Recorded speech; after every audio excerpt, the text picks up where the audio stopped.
So he's Christian. How is he Jewish? See, again, now, Suhail, I'm trying to be nice to you, but this is what happens. Muhammad makes you stupid. I think you want to be illiterate like him. Did you forget the conversation that a Jew is someone ethnically, not religiously, or is the kissing the black stone damage your brain? I did kiss the black stone, so maybe. You did kiss it, right, when you did Hajj? I did Umrah. Yeah, you did Umrah. Okay, so you did. Now, guys, he admitted. He went Umrah and he kissed the black stone. Why does Allah require you to kiss a black stone? But you don't have to. You want to bet it's Sunnah. Your Prophet did it, and he says you do it. Not requirement. You want to bet that if you perform Umrah or Hajj, that one of the $100, even though I'm not supposed to bet. Okay, you want to bet? If I quote you Fiqh Sunnah, quoting Bukhari and Muslim, where it is one of the rites that you must do, if there is a large crowd, then you have to just symbolically reach out your hand and kiss your hand. But if there's room, you have to go kiss the stone and put your cheek on it. This is part of the rites of pilgrimage, according to your Prophet. Are you trying to deceive me? No, not at all. Okay, so again, why did your Prophet make you kiss a black stone when even Umar ibn al-Khattab said, when he went to kiss it, he goes, I know that you're a stone that neither harms nor benefits. Had I not seen the Messenger of Allah doing it, I would not have done it. Why? The black stone is we say it's the universal center of the universe. Okay, what if I tell you, according to your Prophet, your black stone will come on the day of judgment and will defend you and make Allah forgive you? I never heard of that. What if I show you from the sound a hadith, your Prophet said that black stone will come to life with eyes and a mouth, and it will fight for you and intercede for you, making Allah forgive you? I know that the only person that intercedes for me on the day of judgment is Prophet Muhammad. You didn't answer the question. See, this is why we're getting frustrated. I'm going to ask it a third time.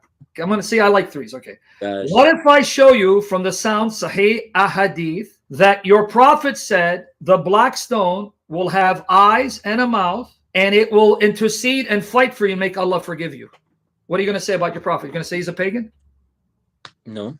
Why not? Because the pagans said the same thing. In your Quran, the pagans told your Prophet, the reason why we worship the stones and the idols is so that they can bring us near to Allah. That's in chapter 39, verse 3 of your Quran. Read it. 39, verse 3, it says that the only reason why we worship them is so that they can bring us near to Allah.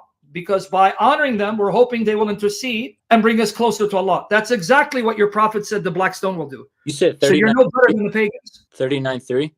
Yes, read it. Unquestionably, for Allah is the pure religion, and those who take protectors besides Him say we only worship them that they may bring us nearer to Allah in position. Why did the pagans worship the statues and the stones? We only worship them that they may bring us nearer to Allah in position. But guess what? How did they worship the stones and the idol? They would kiss it. They would put their face on it. And one of them was the black stone. So Muhammad condemns them for doing that, but then he has you pagans doing the same thing.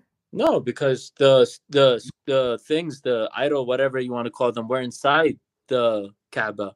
Not all of them, they were not. No. Well, I mean, one tradition says that the statue of Hubal was outside on the top. There's some outside, but for the most part, they're all inside. Can you forget trying to say, because you just admit even outside. Do you understand why they did it? Let's try the logic again. Yeah, so Allah could be... So what's the difference between those pagans and you pagans when you're doing the same thing? Because we're not worshiping the stone. We're worshiping... Yes, you are. When you kiss it and you put your cheek on it, that's exactly what the pagans did to their idols and stones for the same reason. Because your Prophet says when you kiss it and you put your cheek on it, it will come to life and defend you before Allah. Oh Allah, he used to lick me and smooch me, so forgive him. You're no different than the pagans, dude. I guess. Here, let me show it to you. So you're a pagan. You don't worship one God. You're a pagan. You have many gods. Here's one. Here's the link. Right here. Sunnah.com. Well, can you click on it so you don't think I'm lying here? Not my Lord. Well, that makes it even worse. So you're smooching and smothering a stone that's not your Lord. Don't you understand? You're burying yourself even more. So you're going to smooch the black stone that's not your Lord, and you still don't think you're a pagan? Because I kissed a rock, I worship it now. Okay, let's try this again. The pagans would kiss the stones and the idols, and they would actually touch the stones and idols because they believe these idols and stones, representing their gods, would intercede for them. Your Prophet said that black stone that you touch and kiss, it will come to life, intercede for you. So it's no different from the pagans. What are you not getting? I see where you're coming from, but what you're not understanding is them kissing those stones, those idols. They believe that those were gods. Sure, that's okay, but they didn't think they were Allah. They thought they would bring them closer to Allah. So you don't call it a god, but you're doing the same thing. I'm going to lick this black stone because it's going to bring me closer to Allah. That's So idolatry. we do believe as Muslims that everything on the day of judgment will come to life. Trees. Good, that's okay. I'm fine. Here it is. It was narrated that Sayyid bin Jubair said, I heard Ibn Abbas, Muhammad's cousin, the Messenger of Allah, this stone will be brought on the day of resurrection and will be given 2 eyes with which it sees and a tongue with which to speak, and will bear witness for those who touched it in sincerity. So it's going to be your intercessor.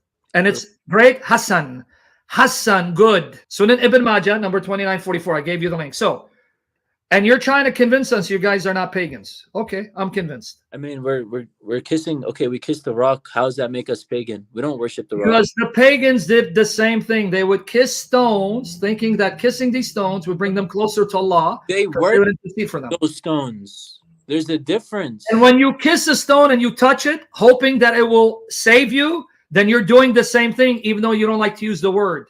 Even Umar, didn't you say Umar ibn Khattab? Yes. Doesn't do anything. We already know this. The stone. Okay, but let me repeat again. You may not use the word worship. You can deny all you want. It's not worship. What you say, you contradict by your deeds. You may say, I'm not worshiping it, but by your action, when you kiss it and touch it, hoping it will take your sin and defend you, that is worship, because you're depending on it to intercede for you. That's what a God is. Someone who comes to help you and defend you.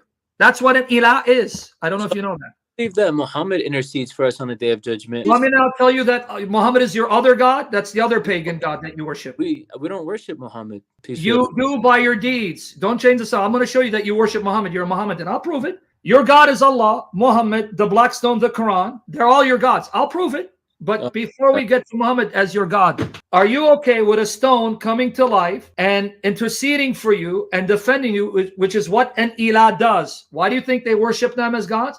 Because they are our protectors and defenders. So you may not call it a god, you may not call it worship, but when you're kissing it to honor it and touching it to revere it and trusting that it will defend you, that's what an idol is, an ilah, a god is. You know why the black stone forgives us? Yeah, because Muhammad is a pagan. No, it's because it's a rock. Yeah, so this is your brain on a rock. See, when you get stoned, this is what it does to your brain. So you're stoned. So it's a rock. So, and you still don't hear what you just said. So it's a rock. And that rock is going to rock on the day of judgment and save you.